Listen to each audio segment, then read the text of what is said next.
ಆತ್ಮೀಯ ಎಲ್ಲ ನನ್ನ ಸ್ನೇಹಿತರಿಗೆ ನಮಸ್ತೆ. ನಾನು ಮುಂದಿನ ತರಗತಿಯಲ್ಲಿ ಭಾರತ ಸಂವಿಧಾನದ ಕರಡು ರಚನಾ ಸಮಿತಿ ಬಗ್ಗೆ ಹೇಳಿದ್ದೆ.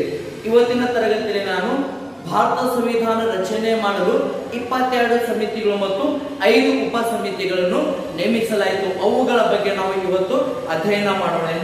22 ಮುಖ್ಯವಾದ ಸಮಿತಿಗಳು, 22 ಪ್ರಮುಖ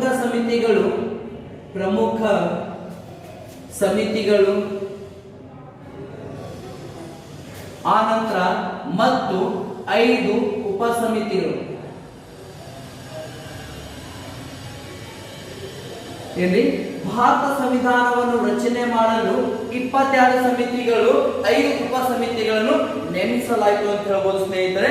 ಹಾಗಾದರೆ ಈ ಪ್ರಮುಖ ಸಮಿತಿ ಅಂದ್ರೆ ಈ 22 ಸಮಿತಿಗಳಲ್ಲಿ ಪ್ರಮುಖವಾದ ಸಮಿತಿ ಬಗ್ಗೆ ನಾವು ಇವತ್ತು ಅಧ್ಯಯನ ಮಾಡೋಣ. ಅದರಲ್ಲಿ ಫಸ್ಟ್ ಒನ್ ವಾಣಿಜ್ಯ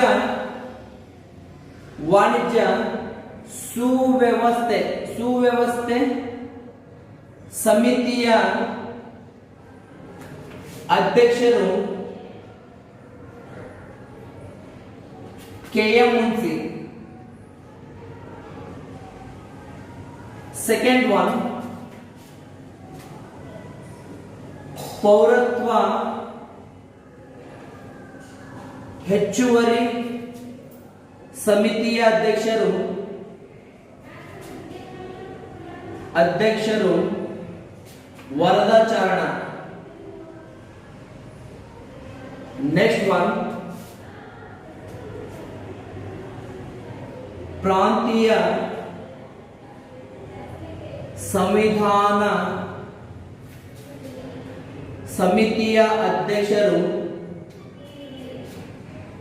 ಸಮಿತಿಯ ಅಧ್ಯಕ್ಷರು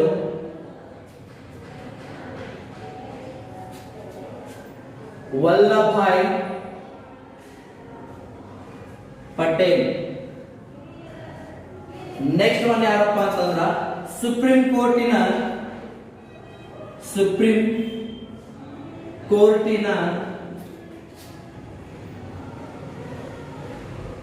ಹೆಚ್ಚುವರಿ ಸಮಿತಿಯ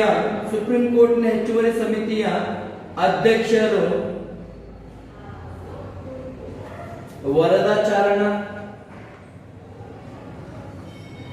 ನೆಕ್ಸ್ಟ್ ಒನ್ ಹಣಕಾಸು ಮತ್ತು ಸಿಬ್ಬಂದಿ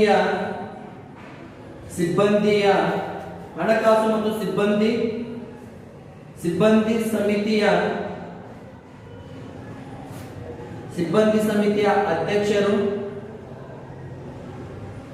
ರಾಜೇಂದ್ರ ಪ್ರಸಾದ್.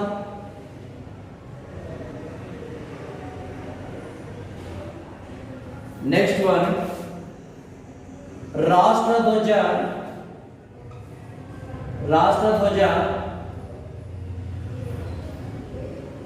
ಹೆಚ್ಚುವರಿ ಸಮಿತಿಯ ಅಧ್ಯಕ್ಷರು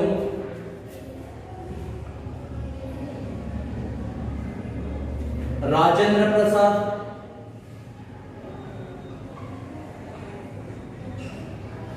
ನೆಕ್ಸ್ಟ್ ಒನ್ ಗೃಹ ಸಮಿತಿಯ ಅಧ್ಯಕ್ಷರು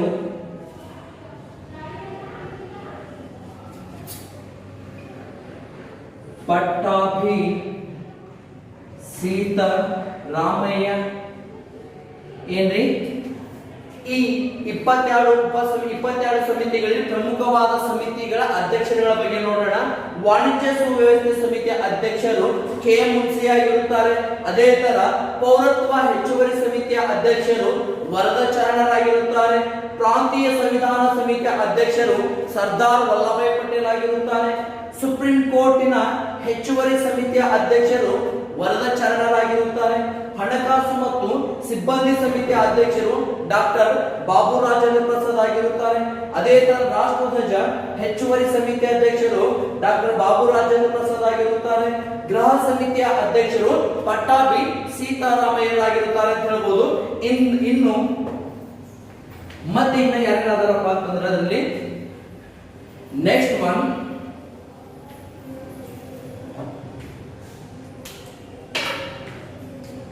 ಎಂಟನೇದು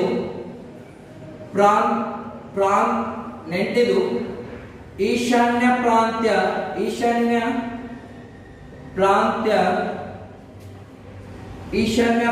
ಮತ್ತು ಬುಡಕಟ್ಟು ಸಮಿತಿಯ ಅಧ್ಯಕ್ಷರು ಗೋಪಿನಾಥ್ ಬಾಡೂಲಿ.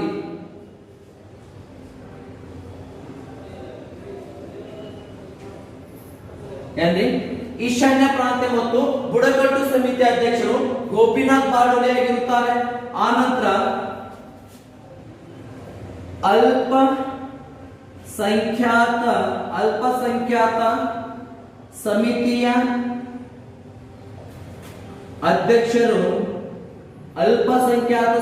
ಅಧ್ಯಕ್ಷರು HC ಮುಖರ್ಜಿ ಆಗಿರುತ್ತಾರೆ.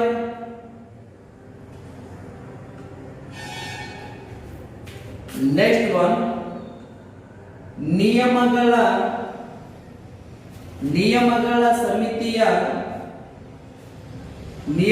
ಸಮಿತಿಯ ಅಧ್ಯಕ್ಷರು ರಾಜೇಂದ್ರ ಪ್ರಸಾದ್.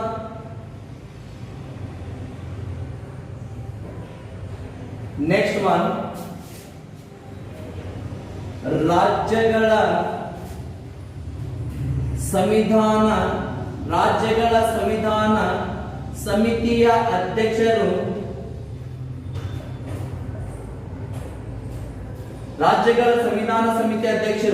ಜವಾಹರ್ಲಾಲ್ ನೆಹರು ಆಗಿರುತ್ತಾರೆ. ಅದೇ ತರ ಕೇಂದ್ರ ಸಂವಿಧಾನ ಸಮಿತಿಯ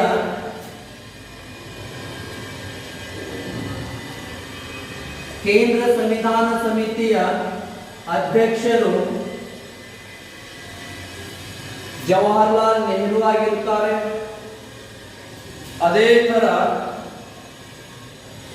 ಕೇಂದ್ರ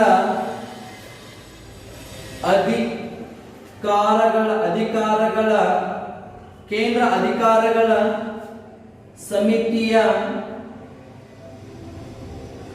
ಅಧ್ಯಕ್ಷರು ಜವಾಹರ್ಲಾಲ್ ನೆಹರು ಆಗಿರುತ್ತಾರೆ. ಏನ್ರಿ? ಈಶಾನ್ಯ ಪ್ರಾಂತ್ಯ ಮತ್ತು ಬುಡಕಟ್ಟು ಸಮಿತಿಯ ಅಧ್ಯಕ್ಷರು ಗೋಪಿನಾಥ್ ಬಾಡೂಲಿ ಆಗಿರುತ್ತಾರೆ. ಅದೇ ತರ ಅಲ್ಪಸಂಖ್ಯಾತ ಸಮಿತಿಯ ಅಧ್ಯಕ್ಷರು HC ಮುಖರ್ಜಿ ಆಗಿರುತ್ತಾರೆ. ನಿಯಮಗಳ ಸಮಿತಿಯ ಅಧ್ಯಕ್ಷರು ರಾಜೇಂದ್ರ ಪ್ರಸಾದ್ ಆಗಿರುತ್ತಾರೆ. ರಾಜ್ಯಗಳ ಸಂವಿಧಾನ ಸಮಿತಿಯ ಅಧ್ಯಕ್ಷರು ಜವಾಹರ್ಲಾಲ್ ನೆಹರು ಆಗಿರುತ್ತಾರೆ. ಕೇಂದ್ರ ಸಂವಿಧಾನ ಸಮಿತಿಯ ಅಧ್ಯಕ್ಷರು ಜವಾಹರ್ಲಾಲ್ ನೆಹರು ಆಗಿರುತ್ತಾರೆ. ಕೇಂದ್ರ ಅಧಿಕಾರ ಸಮಿತಿ ಅಧ್ಯಕ್ಷರು ಜವಾಹರ್ಲಾಲ್ ನೆಹರು ಆಗಿರುತ್ತಾರೆ ಅಂತ ಹೇಳ್ಬೋದು. ನೆಕ್ಸ್ಟ್ ಒನ್ ಯಾವ್ದಪ್ಪ ಅಂತಂದ್ರ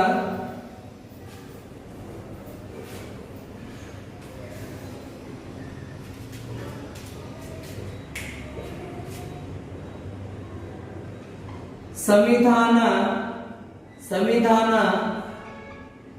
ಮುಖ್ಯ ಸಮಿತಿಯ ಸಲಹೆಗಾರರು BN ರಾವ್ ಆಗಿರುತ್ತಾರೆ. ಸಂವಿಧಾನ ಮುಖ್ಯ ಸಮಿತಿಯ ಸಲಹೆಗಾರರು BN ರಾವ್ ಆಗಿರುತ್ತಾರೆ. ಅದೇ ತರ ನೆಕ್ಸ್ಟ್ ಒನ್ ಯಾವ್ದಪ್ಪ ಅಂತಂದ್ರ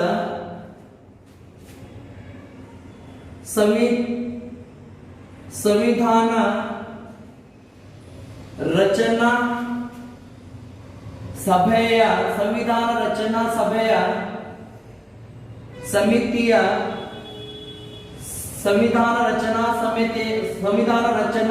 ಸಭೆಯ ಸಮಿತಿಯ ಅಧ್ಯಕ್ಷರು ರಾಜೇಂದ್ರ ಪ್ರಸಾದ್.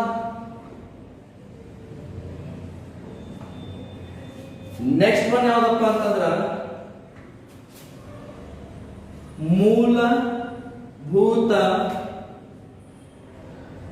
ಹಕ್ಕುಗಳ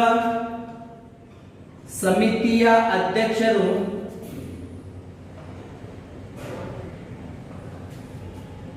ವಲ್ಲಭಾಯ್ ಪಟೇಲ್.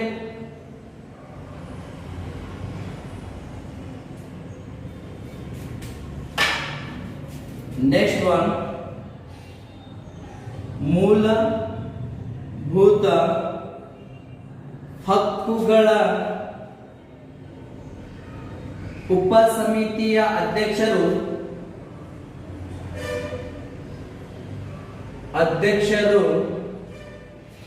ಜೆ.ಬಿ. ಕೃಪಲಾನಿ ಆಗಿರುತ್ತಾರೆ.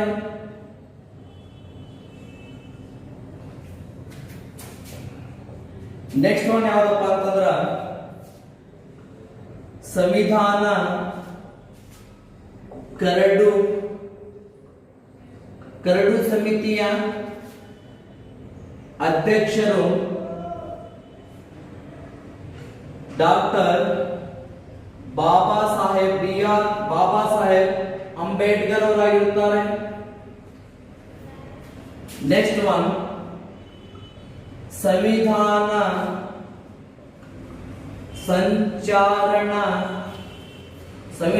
ಸಂಚಾರಣ ಸಮಿತಿಯ ಅಧ್ಯಕ್ಷರು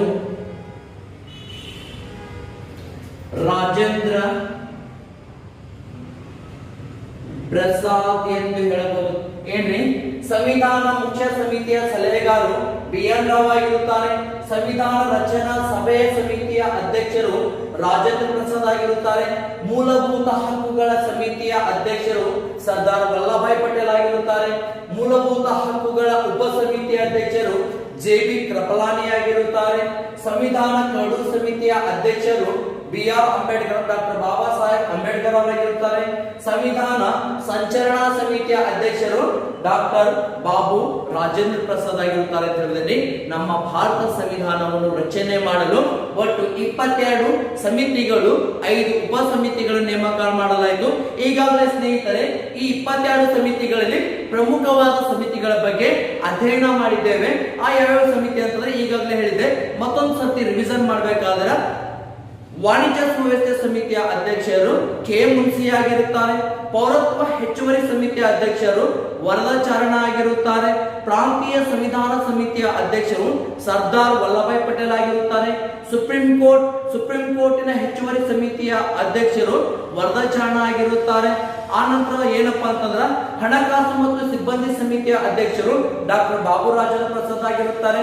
ರಾಷ್ಟ್ರಧ್ವಜ ಹೆಚ್ಚುವರಿ ಸಮಿತಿಯ ಅಧ್ಯಕ್ಷರು ಡಾಕ್ಟರ್ ಬಾಬು ರಾಜೇಂದ್ರ ಪ್ರಸಾದ್ ಆಗಿರುತ್ತಾರೆ. ಗೃಹ ಸಮಿತಿಯ ಅಧ್ಯಕ್ಷರು ಪಟ್ಟಾಭಿ ಸೀತಾರಾಮಯ್ಯನ್ ಆಗಿರುತ್ತಾರೆ. ಆ ನಂತರ ಈಶಾನ್ಯ ಪ್ರಾಂತ ಮತ್ತು ಬುಡಕಟ್ಟು ಸಮಿತಿಯ ಅಧ್ಯಕ್ಷರು ಗೋಪಿನಾಥ್ ಬಾಡುಲೆ ಆಗಿರುತ್ತಾರೆ. ಆ ನಂತರ ಅಲ್ಪಸಂಖ್ಯಾತ ಸಮಿತಿಯ ಅಧ್ಯಕ್ಷರು ಯಾರಾಗಿರ್ತಾರೆ ಅಂತಂದ್ರೆ ಎಚ್.ಸಿ. ಮುಖರ್ಜಿ ಆಗಿರುತ್ತಾರೆ.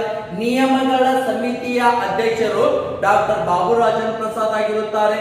ರಾಜ್ಯಗಳ ಸಂವಿಧಾನ ರಚನಾ ಸಮಿತಿಯ ಅಧ್ಯಕ್ಷರು ಜವಾಹರ್ಲಾಲ್ ನೆಹರು ಅವರನ್ನು ಆಯ್ಕೆ ಮಾಡಲಾಗುತ್ತದೆ. ಕೇಂದ್ರ ಸಂವಿಧಾನ ಸಮಿತಿಯ ಅಧ್ಯಕ್ಷರನ್ನು ಜವಾಹರ್ಲಾಲ್ ನೆಹರು ಅವರನ್ನು ಆಯ್ಕೆ ಮಾಡಲಾಗುತ್ತದೆ. ಕೇಂದ್ರ ಅಧಿಕಾರಗಳ ಸಮಿತಿಯ ಅಧ್ಯಕ್ಷರನ್ನು ಜವಾಹರ್ಲಾಲ್ ನೆಹರು ಅವರನ್ನು ಕೂಡ ಆಯ್ಕೆ ಮಾಡಲಾಗುತ್ತದೆ ಅಂತ ಹೇಳಬಹುದು. ಅದೇ ತರ ಸಂವಿಧಾನ ಮುಖ್ಯ ಸಮಿತಿಯ ಸಲಹೆಗಾರನಾಗಿ ಬಿ.ಎನ್. ರಾವ್ ಅವರನ್ನು ಆಯ್ಕೆ ಮಾಡಲಾಗುತ್ತದೆ ಅಂತ ಹೇಳಬಹುದು. ಮೂಲಭೂತ ಹಕ್ಕುಗಳ ಸಮಿತಿ ಅಧ್ಯಕ್ಷರನ್ನಾಗಿ ಸರ್ದಾರ್ ವಲ್ಲಭಾಯ್ ಪಟೇಲ್ ಅವರನ್ನು ಆಯ್ಕೆ ಮಾಡಲಾಗುತ್ತದೆ. ಮೂಲಭೂತ ಹಕ್ಕುಗಳ ಉಪ ಸಮಿತಿಯ ಅಧ್ಯಕ್ಷರನ್ನಾಗಿ ಜೆ.ಬಿ. ಕೃಪಲಾನಿ ಅವರನ್ನು ಆಯ್ಕೆ ಮಾಡಲಾಗುತ್ತದೆ. ಆ ನಂತರ ಸಂವಿಧಾನ ಕರಡು ಸಮಿತಿಯ ಅಧ್ಯಕ್ಷರನ್ನಾಗಿ ಡಾಕ್ಟರ್ ಬಿ.ಆರ್. ಅಂಬೇಡ್ಕರ್ ಅವರನ್ನು ಆಯ್ಕೆ ಮಾಡಲಾಗುತ್ತದೆ ಅಂತ ಹೇಳಬಹುದು. ಸಂವಿಧಾನ ರಚನಾ ಸಭೆಯ ಸಮಿತಿ ಅಧ್ಯಕ್ಷರನ್ನಾಗಿ ಡಾಕ್ಟರ್ ಬಾಬು ರಾಜೇಂದ್ರ ಪ್ರಸಾದ್ ಅವರನ್ನು ಆಯ್ಕೆ ಮಾಡಲಾಗುತ್ತದೆ ಅಂತ ಹೇಳಬಹುದು. ಸಂವಿಧಾನ ಸಂಚರಣಾ ಸಮಿತಿಯ ಅಧ್ಯಕ್ಷರನ್ನಾಗಿ ಅದೇ ರಾಜೇಂದ್ರ ಪ್ರಸಾದ್ ಅವರನ್ನು ಕೂಡ ಆಯ್ಕೆ ಮಾಡಲಾಗುತ್ತದೆ ಅಂತ ಹೇಳಬಹುದು. ಸ್ನೇಹಿತರೆ, ಇಲ್ಲಿಗೆ ಪ್ರಮುಖವಾದ ಸಮಿತಿಗಳ ಬಗ್ಗೆ ನೋಡಿದೆ. ಮುಂದೆ ಯಾವ್ದಪ್ಪ ಅಂತಂದ್ರ ಸಂವಿಧಾನ ರಚನಾ ಸಮಿತಿಯಲ್ಲಿ ಯಾವ ಸಮುದಾಯದಿಂದ ಯಾವ ಪ್ರಾಂತ್ಯದಿಂದ ಯಾರ್ಯಾರು ಭಾಗವಹಿಸಿದರು ಅನ್ನೋದರ ಬಗ್ಗೆ ನೋಡೋಣ. ಹಾಗಾದರೆ ಸಂವಿಧಾನ ರಚನಾ ಸಮಿತಿಯಲ್ಲಿ ಭಾಗವಹಿಸಿದಂತಹ ಮಹಿಳೆಯರು ಯಾರ್ಯಾರು ಏನ್ರಿ? ಸಂವಿಧಾನ ರಚನಾ ಸಮಿತಿಯಲ್ಲಿ ಒಟ್ಟು 15 ಜನ ಮಹಿಳೆಯರು ಭಾಗವಹಿಸುತ್ತಾರೆ. ಸಂವಿಧಾನ ರಚನಾ ಸಮಿತಿಯಲ್ಲಿ ಒಟ್ಟು 15 ಜನ ಮಹಿಳೆಯರು ಭಾಗವಹಿಸುತ್ತಾರೆ.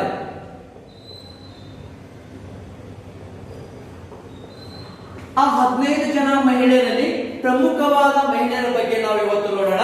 ಫಸ್ಟ್ ಒನ್ ಯಾರಪ್ಪ ಅಂತಂದ್ರ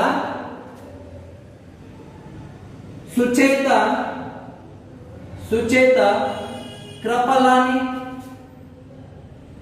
Second one, Rajakumari Amrit Kaur. Third one, Vijaya Lakshmi Pandit. Vijay Lakshmi Pandit. Next one, Sarojini Naidu. Next one, Kamala Chaudhary. Next one, Purnima Banerjee.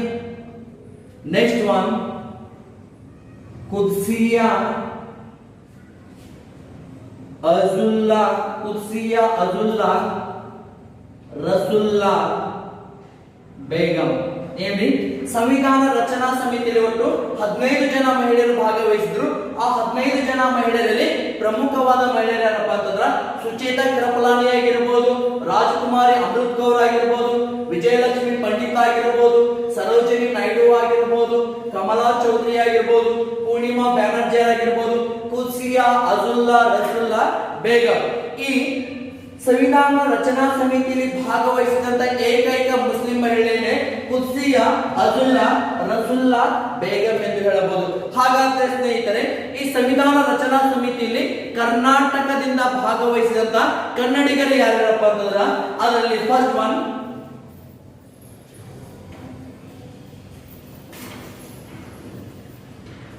First one Kodagu ಅಥವಾ ಕೂರ್ಗ್ ಪ್ರಾಂತ್ಯದಿಂದ, ಕೊಡಗು ಅಥವಾ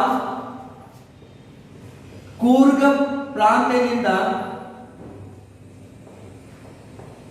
ಕೆಎಂ ಪುನ್ನಂಜ್ ಭಾಗವಹಿಸುತ್ತಾರೆ.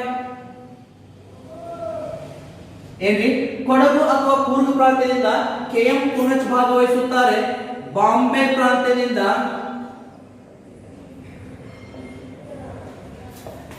ಆರ್ ದಿವಾಕರ್ ಮತ್ತು S Nijalingappa ಭಾಗವಹಿಸುತ್ತಾರೆ.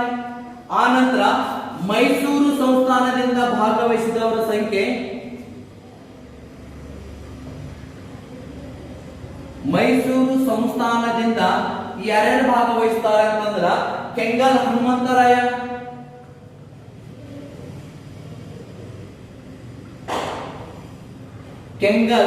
Hanumantharaya, second one KC Reddy, third one T Siddalingaiah,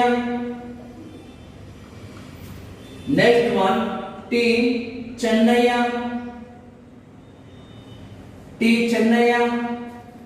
next one H Siddaveerappa, next one R H ಗುರುದೇವರೆಡ್ಡಿ,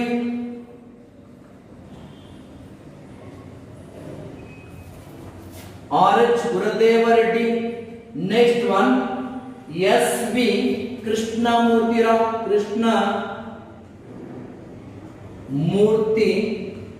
ಏನಿ ಕರ್ನಾಟಕ ರಾಜ್ಯದಿಂದ ಸಂವಿಧಾನ ರಚನಾ ಸಮಿತಿಯಲ್ಲಿ ಭಾಗವಹಿಸಿದವರು ಯಾರಂತಂದ್ರ ಕೊಡಗು ಅಥವಾ ಕೂರ್ಗ್ ಪ್ರಾಂತ್ಯದಿಂದ ಕೆಎಂ ಪುನ್ನಂಜ್ ಭಾಗವಹಿಸುತ್ತಾನೆ. ಬಾಂಬೆ ಪ್ರಾಂತ್ಯದಿಂದ ಆರ್ ದಿವಾಕರ್ ಮತ್ತು ಎಸ್ ನಿಜಲಿಂಗಪ್ಪನವರು ಭಾಗವಹಿಸುತ್ತಾರೆ. ಮೈಸೂರು ಸಂಸ್ಥಾನದಿಂದ ಕೆಂಗಲ್ ಹನುಮಂತರಾಯ ಭಾಗವಹಿಸುತ್ತಾರೆ. ಕೆಸಿ ರೆಡ್ಡಿ ಭಾಗವಹಿಸುತ್ತಾರೆ. ಟಿ ಸಿದ್ದಲಿಂಗ ಭಾಗವಹಿಸುತ್ತಾರೆ. ಟಿ ಚೆನ್ನಯ್ಯ ಭಾಗವಹಿಸುತ್ತಾರೆ. ಎಚ್ ಸಿದ್ದವೀರಪ್ಪ ಭಾಗವಹಿಸುತ್ತಾರೆ. ಆರ್ ಎಚ್ ಗುರುದೇವರೆಡ್ಡಿ ಭಾಗವಹಿಸುತ್ತಾರೆ. ಎಸ್ ವಿ ಕೃಷ್ಣಮೂರ್ತಿರಾವ್ ಕೂಡ ಭಾಗವಹಿಸುತ್ತಾರೆ ಅಂತ ಹೇಳ್ಬೋದು. ಹಾಗಾದ್ರೆ ಸ್ನೇಹಿತರೆ, ಈ ಸಂವಿಧಾನ ರಚನಾ ಸಮಿತಿಯಲ್ಲಿ ಯಾವ ಸಮುದಾಯದಿಂದ ಯಾರು ಭಾಗವಹಿಸಿದ್ರು ಅಂತಂದ್ರ ಫಸ್ಟ್ ಒನ್ ಅದರಲ್ಲಿ ಎಸ್ಸಿ ಮತ್ತು ಎಸ್ಟಿ ಸಮುದಾಯದಿಂದ ಡಾಕ್ಟರ್ ಬಿ ಆರ್ ಅಂಬೇಡ್ಕರ್ ಅವರು ಭಾಗವಹಿಸುತ್ತಾರೆ. ಅಂದ್ರೆ ಎಸ್ಸಿ ಮತ್ತು ಎಸ್ಟಿ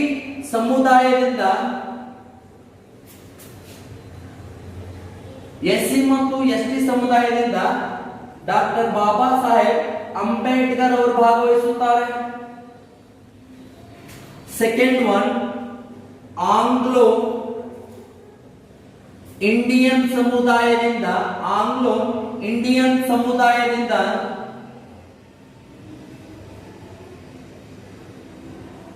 ಫ್ರಾಂಕೋ ಅಥೋನಿ ಭಾಗವಹಿಸುತ್ತಾರೆ. ನೆಕ್ಸ್ಟ್ ಒನ್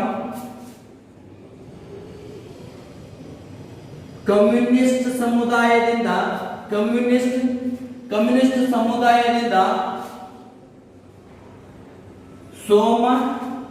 ಸೋಮನಾಥ್ ಲಹರಿ ಭಾಗವಹಿಸುತ್ತಾರೆ. ಅದೇ ತರ ಗೋರ್ಖ ಸಮುದಾಯದಿಂದ ಹರಿ ಬಹದ್ದೂರ್ ಬೋರಾ ಭಾಗವಹಿಸುತ್ತಾರೆ. ಏನ್ರಿ ಎಸ್ಸಿ ಮತ್ತು ಎಸ್ಟಿ ಸಮುದಾಯದಿಂದ ಡಾಕ್ಟರ್ ಬಿ ಆರ್ ಅಂಬೇಡ್ಕರ್ ಅವರು ಭಾಗವಹಿಸುತ್ತಾರೆ. ಆಂಗ್ಲೋ ಇಂಡಿಯನ್ ಸಮುದಾಯದಿಂದ ಫ್ರಾಂಕೋ ಅಥೋನಿ ಭಾಗವಹಿಸುತ್ತಾರೆ. ಕಮ್ಯುನಿಸ್ಟ್ ಸಮುದಾಯದಿಂದ ಸೋಮನಾಥ ಲಹರಿ ಭಾಗವಹಿಸುತ್ತಾರೆ. ಗೋರ್ಖ ಸಮುದಾಯದಿಂದ ಹರಿ ಬಹದ್ದೂರ್ ಬೋರಾ ಅವರು ಆಯ್ಕೆ ಆಗ್ತಾರೆ ಅಂತ ಹೇಳ್ಬೋದು. ಅದೇ ತರ ಸ್ನೇಹಿತರೆ ಸಿಖ್ ಸಮುದಾಯದಿಂದ ಯಾರು ಭಾಗವಹಿಸ್ತಾರೆ ಅಂತಂದ್ರ ಏನ್ರಿ ಸಿಖ್ ಸಮುದಾಯದಿಂದ ನೆಕ್ಸ್ಟ್ ಒನ್ ಸಿಖ್ ಸಮುದಾಯದಿಂದ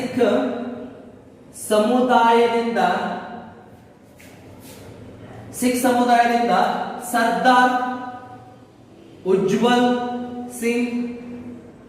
next one Sardar Baldev Singh. Next one Sardar Hukum Singh ಭಾಗವಹಿಸುತ್ತಾರೆ. ಸಿಖ್ ಸಮುದಾಯದಿಂದ ಸರ್ದಾರ್ ಉಜ್ವಲ್ ಸಿಂಗ್ ಭಾಗವಹಿಸುತ್ತಾರೆ. ಸರ್ದಾರ್ ಬಲದೇವ್ ಸಿಂಗ್ ಭಾಗವಹಿಸುತ್ತಾರೆ. ಸರ್ದಾರ್ ಹುಕುಂ ಸಿಂಗ್ ಕೂಡ ಭಾಗವಹಿಸುತ್ತಾರೆ ಅಂತ ಹೇಳ್ಬೋದು. ಅದೇ ತರ ಮುಸ್ಲಿಂ ಸಮುದಾಯದಿಂದ